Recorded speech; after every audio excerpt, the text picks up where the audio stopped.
Hola a todos, ¿cómo están? Bienvenidos a un nuevo video de tiempos de ocio.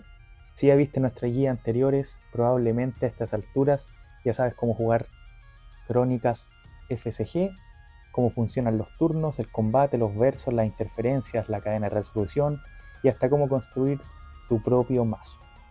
Pero cuando empezamos a jugar partidas reales, siempre aparecen esas situaciones que nos hacen detenernos y decir, espera, ¿esto se puede hacer? ¿Qué pasa si un personaje acaba de entrar en juego y quiere utilizarlo para bloquear? ¿Qué ocurre si tengo varios personajes bloqueando un mismo atacante? ¿Quién decide el orden de los duelos? ¿Y qué pasa si elimino al bloqueador antes de que se resuelva el daño? Son situaciones que pueden parecer pequeñas, pero conocer exactamente cómo funcionan puede cambiar completamente el resultado de una partida. Así que en este video vamos a revisar algunas de esas situaciones y dudas que pueden aparecer durante una partida de Crónicas FSG, utilizando ejemplos directamente sobre la mesa para entender qué podemos hacer y qué no podemos hacer, y sobre todo, por qué. Así que prepara tus cartas porque vamos a meternos de lleno en las reglas de Crónicas. Y recuerda, si después de este video te queda alguna duda sobre una situación específica, déjamela en los comentarios porque perfectamente podemos hacer una segunda parte con nuevas situaciones. Partimos con esta duda que puede aparecer bastante cuando estamos jugando. ¿Qué pasa si tengo un personaje que acaba de entrar en juego y todavía está en su etapa de entrenamiento? ¿Puedo utilizarlo para bloquear? La respuesta es sí. La etapa de entrenamiento no significa que el personaje quede completamente inutilizado durante este. Lo que hace es impedir que activemos voluntariamente sus rasgos durante el turno en que entra en juego. Pero bloquear es una acción defensiva. Y mientras el personaje esté enderezado, podemos utilizarlo para bloquear. Por ejemplo, tenemos a Caballero Leal que entró el turno pasado, está con etapa de entrenamiento, ¿cierto? Y en el turno de la facción errante, el Caballero Oscuro declara su embate. Se activa su embate dice que, bueno, este rasgo no tiene etapa de entrenamiento y dice que vota la carta superior de un mazo. Entonces, el ejemplo, él decide que la facción Instinto vota una carta. Listo. Y luego de eso viene la etapa de asignar bloqueadores. Pero aquí Caballero Leal podría realizar el bloqueo a pesar de que esté en etapa de entrenamiento, ¿cierto? Entonces, Caballero Leal decide bloquear. Estando enderezado, esa es la única condición que existe para poder bloquear, ¿ya? Y esto, una cosa muy importante es que como declaramos a Caballero Leal como un bloqueador, su embate se activa automáticamente. El embate de Caballero Leal dice robo una carta, luego descarta una carta. Entonces, ¿qué va a hacer el jugador instinto? Va a robar y no sé, va a botar esto, por ejemplo. Esto no significa que nosotros estemos activando voluntariamente el rasgo de Caballero Leal.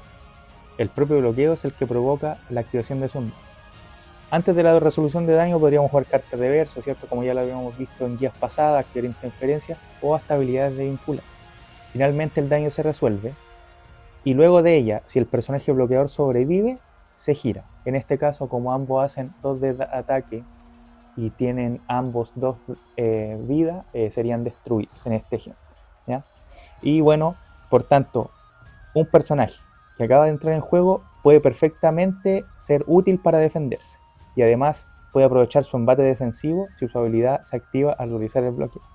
Esta es una distinción importante. La etapa de entrenamiento limita las activaciones voluntarias, pero no impide que un personaje pueda bloquear ni que su embate defensivo se active como consecuencia de ese bloqueo. Veamos otro ejemplo, pero con una particularidad. Un bloqueador tiene el rango interferencia. Tenemos por un lado a Nat la guerrera de caos, que tiene 3 de ataque y 2 de vida, y Nat tiene una característica muy importante, que es devastar. Además tiene otro embate, que dice que no puede ser bloqueado por personajes con ataque de 1 o menos.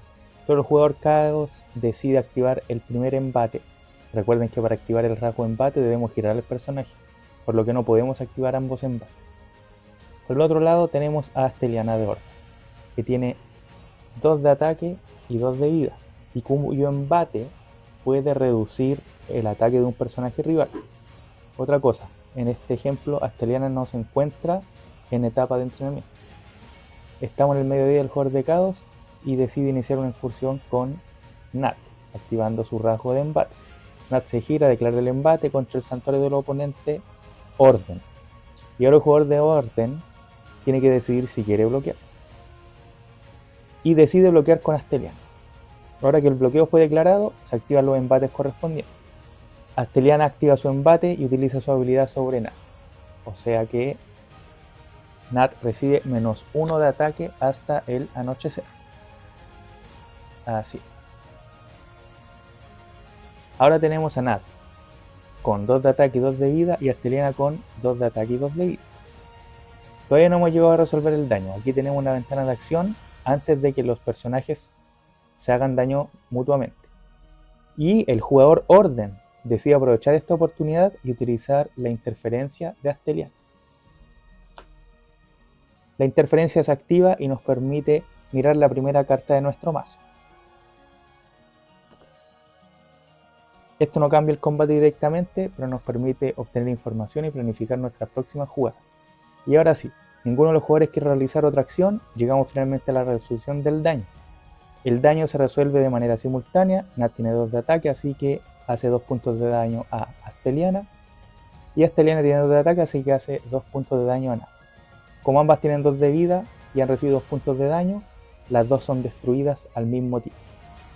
¿Qué pasa con Devastar? Nat tiene Devastar, así que podríamos pensar que parte de su daño debería pasar al santuario. Pero no, para que Devastar haga daño al santuario tiene que existir daño sobrante, después de destruir al bloqueador. En este caso Nat solamente tenía 2 de ataque y Asteliana tenía 2 de vida. Todo el daño de Nat se utilizó para hacerle esos 2 puntos de daño a Asteliana. No sobra absolutamente nada, por lo tanto Devastar no tiene ningún daño adicional que pueda enviar al santuario. Y este ejemplo es importante porque nos muestra que tener Devastar no significa automáticamente que vayamos a hacer daño al santuario cuando somos bloqueados. Primero tenemos que mirar cuánto ataque tenemos, cuánto vida tiene el bloqueador y finalmente si después de resolver ese combate queda daño sobrante. Y en este caso el resultado quedó bastante claro, ambos se destruyen y el santuario de Orden no recibe ningún daño. ¿Quién decide el orden en un bloqueo múltiple? Ahora vamos a complicar un poco la situación introduciendo el bloqueo múltiple. Supongamos que Arato declara un embate contra el santuario y nuestro oponente Orden decide bloquear utilizando a 2 de sus personajes a la vez, en este caso Halim y Syrax. Cuando tenemos varios personajes bloqueando a un mismo atacante, hay 2 decisiones muy diferentes que ocurren en momentos distintos y es vital no confundirlas. Al declararse el bloqueo, se activan los rasgos de embate de los personajes bloqueadores. En este caso, tanto Halim como Syrax tienen la palabra clave embate. La regla dice que el jugador defensor es quien decide el orden en que se resolverán los efectos de embate de sus propios bloqueadores. Por ejemplo, en este caso, Syrax dice: elige un personaje en juego para que no pueda bloquear o entrar en incursión durante este o su próximo turno. En este caso, si hubiese otro personaje, podríamos activarlo. Y el embate de Halim dice: mira la primera carta de tu mazo, puedes dejarla en el tope o colocarla en el fondo. Entonces la miro, decido, no, quizás la dejo al fondo, ahí hago lo que encuentre pertinente. Y bueno, antes de todo esto, el embate de Arato es imbatible, dice: este rasgo no tiene etapa de entrenamiento. Pero supongamos que Arato ya había activado su embate anteriormente, por lo que el imbatible no se resuelve, ¿ok? Bien, entonces, ya se activaron los embates. Y aquí el jugador atacante es quien decide el orden de secuencia del bloqueo. Su valor de ataque se irá reduciendo secuencialmente según la vida de cada bloqueador en el orden que el mismo elige. Como Arato tiene 4 de vida, el atacante de Caos tiene 2 opciones. La opción A: si Arato ataca primero a Syrax, consume 2 de sus 4 daños y los 2 puntos restantes de Arato se asignan a Halim. O sea que acá destruiría en este caso a Syrax. Halim quedaría con 2, ¿cierto? Con 1, perdón. Y Arato quedaría con 2. ¿Por qué? Porque primero se resuelve 2 de daño, queda en 3. Y el de los 4 necesita 2 para destruirlo, así que se destruye. Y de esos 2, como él tiene 3, queda con 1. Y él le hace 1 de daño, por ende queda en 2. Esta fue la opción A. En cambio, opción B, decide asegurar primero a Halim. Entonces, 4 puntos de daño, acá son 3, se muere y él le hace 1 punto de daño. Por ende aquí queda aquí. Y luego, de los 4 ya usó 3 en Halim. Por lo tanto le queda 1 para pasárselo a Syrax. Syrax queda con 1, sobrevive y esos 2 pasan acá. Y esto queda en 2. Y bueno, esta decisión es sumamente estratégica, permite al atacante elegir qué pieza clave el rival quiere asegurar destruir primero o cómo distribuir su fuerza para debilitar la mesa enemiga de la forma más conveniente. Así que recuerda, el defensor elige el orden de los embates de sus bloqueadores y el atacante decide el orden de la secuencia de combate para asignar el daño. Ahora vamos a ver una situación que puede parecer exactamente igual en 2 combates, pero que puede terminar de maneras completamente diferentes dependiendo de una palabra clave. ¿Qué pasa si el personaje que está bloqueando desaparece antes de que se resuelva el daño? Vamos a hacer primero el caso normal y después vamos a repetir exactamente la misma situación, pero con un personaje que tenga la palabra clave devastar. Tenemos al desquiciado del lado de caos con 2 de ataque y 2 de vida, y nuestro oponente tiene un ave azul de la facción orden con 1 ataque y 1 de vida. El desquiciado declara un embate contra el santuario. Nuestro oponente orden decide bloquearlo con ave azul. Recuerden, primero se declaran los embates y luego la resolución. En el caso del ave azul dice tiene imbatible, pero en este caso no aplica. En este momento el ataque ya fue bloqueado y aquí es donde vamos a hacer algo interesante. Antes de que se resuelva el daño, el jugador caos decide jugar un verso que se llama corte. Paga 2 esencias, ¿cierto? Y juega el verso. Y dice, destruye un personaje de coste 1 o menos. En este caso, él selecciona como objetivo al ave azul. Y ahora tenemos una situación bastante curiosa. El bloqueador, esto se va al cementerio de caos. Lo vamos a poner por aquí. Y esto se va al cementerio de orden. Y el bloqueador desaparece. Entonces podríamos pensar, perfecto, ya no hay nadie bloqueando al desquiciado. Entonces el daño que hizo pasa directamente al santuario. Pero no. Y esto es una regla muy importante para entender el combate en Crónicas. Una vez un ataque ha sido bloqueado, ese ataque sigue considerándose bloqueado, aunque el personaje que estaba bloqueando abandone el campo de batalla antes de la resolución de daño. Por lo tanto, cuando llegamos a la resolución, el desquiciado ya no tiene un personaje contra el cual luchar, pero tampoco puede convertir ese ataque en un ataque directo al santo. El ataque simplemente termina sin hacer daño al santo. Ahora vamos a repetir exactamente la misma situación, pero esta vez vamos a utilizar a Nat la guerrera, que es un 3-2, y además tiene la palabra clave devastar en su embate. Entonces, Nat declara el embate que tiene devastar, ¿cierto? El oponente vuelve a bloquear con ave azul, y nuevamente, en este caso, pagamos 2 de esencias y jugamos el corte, ¿cierto? Que dice, destruye un personaje de coste 1 o menos. Así que destruye al ave azul, ¿cierto? Y bueno, tenemos la misma situación, el atacante está girado, el ataque fue bloqueado y el bloqueador ya no está en la mesa. Pero esta vez hay una diferencia fundamental. Nat tiene devastar. Y devastar cambia lo que ocurre cuando el bloqueador desaparece antes de que se resuelva el daño. Como Nat ha sido bloqueada, pero ya no existe ningún personaje bloqueado frente a ella, cuando llega el momento de resolver el daño, sus 3 puntos de ataque pueden pasar al santero rival. Y esto es precisamente la razón por la que devastar es una palabra clave que tenemos que respetar muchísimo durante una incursión. Y ahora que vimos algunas de las situaciones que pueden ocurrir durante una partida, quiero que pasemos a algo que está directamente relacionado con ellas, las palabras clave de Crónicas FCG. Estas palabras aparecen constantemente en las cartas y entender exactamente qué significan puede cambiar completamente la forma en que interpretamos una jugada. Así que en esta segunda parte del video vamos a revisar 5 de ellas, pero nuevamente, no solamente leyendo su definición, sino llevándolas a la mesa con ejemplos concretos para que podamos ver exactamente cómo funcionan durante una partida. La primera palabra clave que vamos a revisar es temple. Temple nos permite activar un rasgo durante nuestro mediodía sin tener que girar el personaje, y aunque pueda parecer un detalle pequeño, esto puede ser tremendamente importante durante una partida. Por ejemplo, tenemos a Cárcamo en nuestra mesa. Vamos a activar su habilidad Temple para recuperar una carta de nuestro cementerio del mismo nombre que este personaje y ponerle en el turno.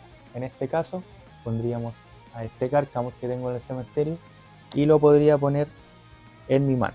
Y lo importante aquí es fijarnos qué ocurre con Cárcamo. Normalmente cuando activamos un rasgo, requiere que el personaje se gire después de utilizar. Pero con Temple eso no ocurre. Cárcamo utilizó su habilidad, pero sigue enderezado. Y eso significa que está todavía disponible para que en el turno del oponente nos podamos defender, o también podríamos declarar un embate, ¿ya?, para atacar al santuario de nuestro rival. O también esto puede haber sido al revés. Por ejemplo, podríamos haber activado nuestro embate, ¿cierto?, para atacar al santuario rival, y luego de eso podríamos haber activado el talento para recuperar al Cárcamo del cementerio. Así que una de las grandes ventajas de Temple es precisamente esa. Puedes utilizar la habilidad de tu personaje durante tu turno y mantenerlo disponible para defenderte durante el turno del rival, o si quieres atacar en tu turno.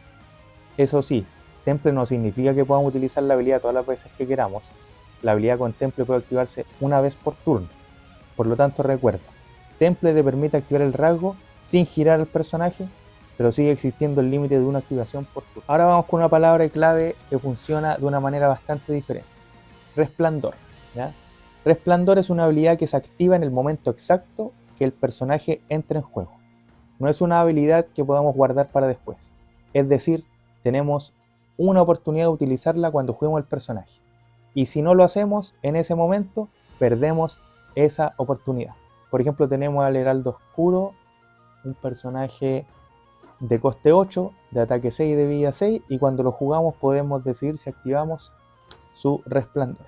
En este caso, al activar su resplandor, todos los personajes del juego obtienen menos 4 de ataque y menos 4 de vida. Y aquí tenemos otro detalle muy importante.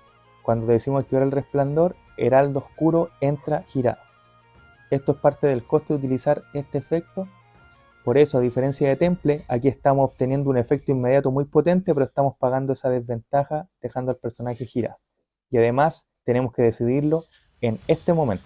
No puedo jugar Heraldo Oscuro ahora, por ejemplo, dejarlo enderezado y decir, ya, y quizás, no sé, en el otro turno voy a activar su resplandor. No. El resplandor ocurre al entrar en juego. Es una habilidad de ahora o nunca. Así que cuando juegue un personaje con resplandor, tienes que preguntarte inmediatamente si el efecto vale la pena y si estás dispuesto a dejar a ese personaje girado. Ahora vamos con una palabra que puede parecer muy sencilla, pero que tiene una diferencia importante con una de las acciones más comunes del juego. Desvanecer. En Crónicas, cuando una carta es destruida, normalmente termina acá en el cementerio, pero cuando una carta es desvanecida, no estamos hablando de una destrucción. La carta simplemente deja el juego mediante el efecto de desvanecer. Y esto es importante porque una carta que se desvanece no se considera destruida. Por lo tanto, si un personaje tiene una habilidad que dice algo como cuando este personaje sea destruido, esa habilidad no se activa cuando el personaje es desvanecido. Veamos un ejemplo. Traer a la vida tiene un epílogo que dice: pon en juego un personaje desde tu cementerio. En tu anochecer desvanece ese personaje. Entonces, por ejemplo, pagamos las 4 esencias, ¿ya? Elijo un personaje en mi cementerio, que en este caso va a ser el Heraldo Oscuro, ¿cierto? Y lo traigo al área. Ponte tú que hago el resplandor, 4/4, estos se mueren, y así queda la... Entonces, cuando llegue el anochecer, este personaje va a abandonar el campo y será desvanecido. No se lo voy a poner aquí de esa forma. El personaje abandona el campo, pero no fue destruido. No lo mandamos al cementerio como consecuencia de una destrucción, simplemente se desvanece. Y esto puede ser muy importante cuando estamos jugando alrededor de habilidades que se disparan al destruir un personaje. También podemos encontrarnos con desvanecer en otras situaciones, como efectos que eliminan cartas del cementerio, o determinados efectos relacionados con cartas míticas y ciclos que podrían generar otras interacciones. Y hay una última regla que vale la pena recordar: un santuario nunca puede ser destruido ni desvanecido. Otra palabra clave es mítica, y esta tiene una regla muy sencilla, pero que puede provocar errores durante una partida. Una carta mítica solamente puede tener una copia con ese mismo nombre en juego en toda la mesa. Y esto significa que no importa quién controle la primera copia. Imaginemos que el jugador de Forja, no sé, ya tenía en juego este rompe cráneo, ¿ya? Que ahí dice la palabra mítica, ¿ya? Y por ejemplo, el jugador forja decide pagar 5 esencias, ¿cierto? Hay 5 esencias pagadas y decide jugar el rompecráneos, pero esta vez en el Vengador. En este momento no podemos mantener las dos. La nueva copia entra en juego y la copia anterior debe ir al cementerio de su propietario. En este caso, así. Y aquí hay una precisión muy importante. La primera copia no fue destruida, simplemente fue enviada al cementerio como consecuencia de la regla mítica. Y es importante porque no podemos confundirlo con un efecto que diga destruye una carta. Si algún efecto se activa cuando una carta es destruida, esta situación no cuenta como una destrucción. Y además la regla funciona incluso si las dos copias pertenecen a jugadores diferentes. Por ejemplo, yo tenía acá con Forja el rompecráneos en Vengador. Y por ejemplo en un formato de alianza, yo pago las 5, ¿cierto? Y le equipo a Alvarian el mismo rompecráneos, ¿ya? Y aquí va a pasar lo mismo. Como ya hay una copia con ese nombre anteriormente, esta copia va a abandonar el juego y va a ir al cementerio del oponente. Así que cuando vean la palabra mítica, piensa inmediatamente: una sola copia de ese nombre puede permanecer en juego. Ahora veamos una palabra clave que puede cambiar completamente el resultado de un combate: letal. Es una regla muy sencilla. Un personaje con letal necesita hacer solamente una cantidad de daño a otro personaje para destruirlo en un duelo, no importa cuánta vida tenga el defensor. Vamos a poner un ejemplo bastante exagerado para que se entienda perfectamente. Tenemos por un lado al jugador valor, que tiene al desolador de Sorum. En su embate tiene la palabra clave letal en su embate, y tiene solo un punto de daño y un punto de vida. Y frente a él tenemos, no sé, por ejemplo al Vengado, ¿ya? A simple vista este combate parece completamente absurdo. El Vengador tiene 5 de ataque y 5 de vida, ¿cierto? Mientras que este Desolador de Sorum tiene de un 1-1. Y bueno, y si solamente miramos los números, pensaríamos que el Desolador no tiene ninguna posibilidad, pero tiene letal. Así que, por ejemplo, el Desolador declara embate y el Vengador bloquea, ¿ya? Y bueno, normalmente el punto de daño hecho al Vengador no bastaría para destruirlo. Esto quedaría de esta manera y el Desolador sería destruido. Pero como el daño proviene de un personaje con letal, el daño es suficiente para destruir. Así que en este caso, ambos personajes irían destruidos al cementerio.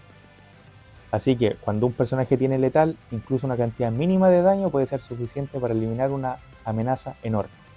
Un personaje puede convertirse en una amenaza gigantesca simplemente porque el rival sabe que no puede permitirse recibir ni un solo punto de daño en combate.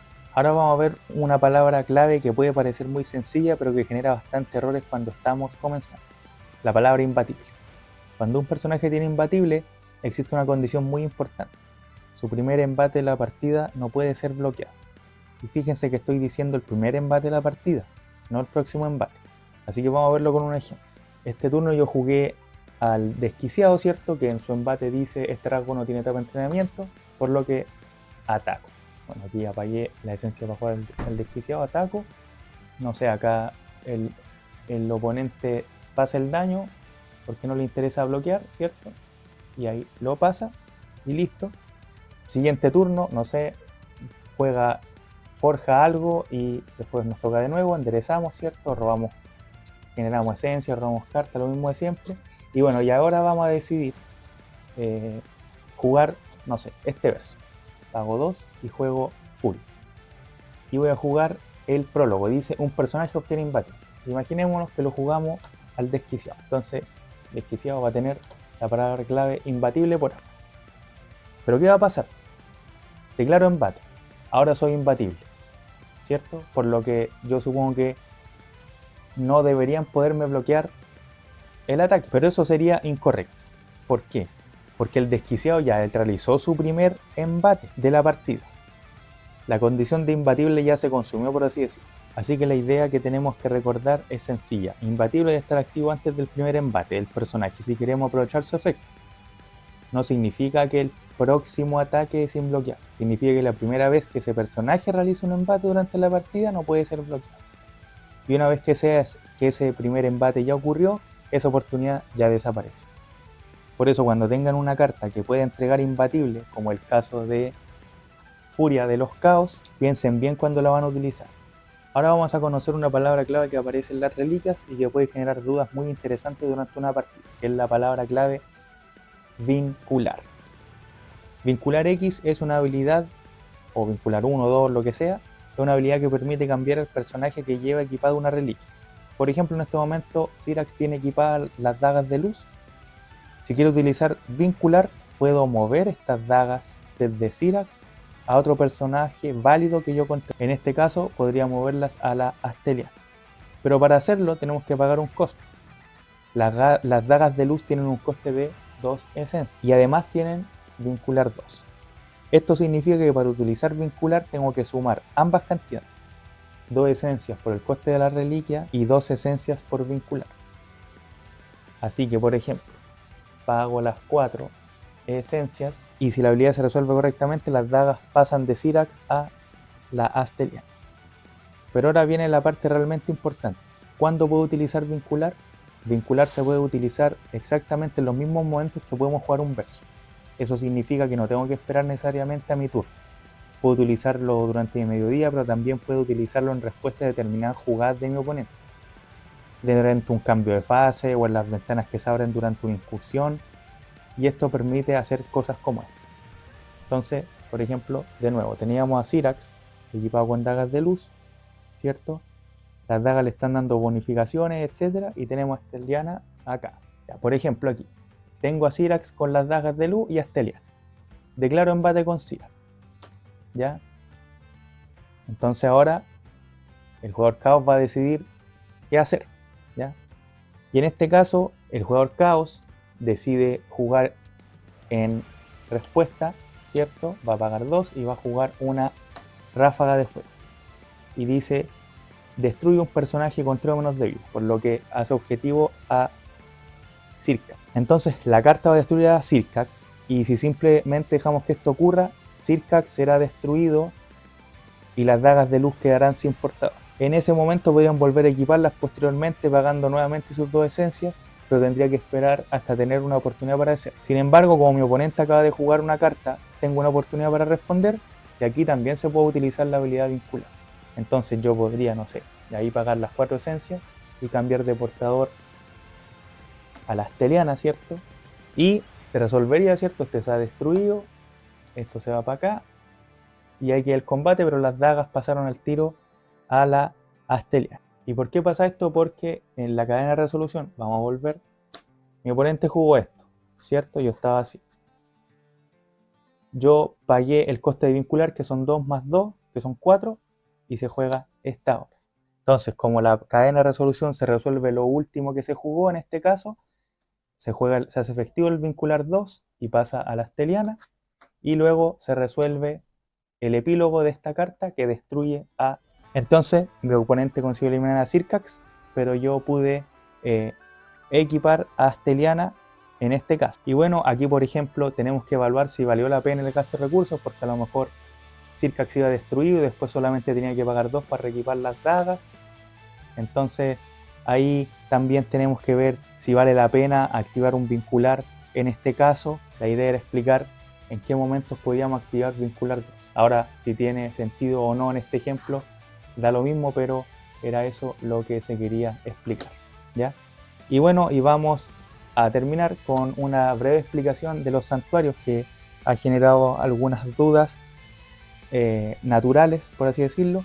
Y bueno, y tiene que ver con la activación de su habilidad. Solo podemos activarlo una vez por turno y solo durante nuestro mediodía, ¿ya? Al igual que las esencias también es lo mismo. Solamente podemos activar las esencias en nuestro turno, en nuestro mediodía. O cuando entran en juego y dicen algún efecto que si las giran o esas cosas.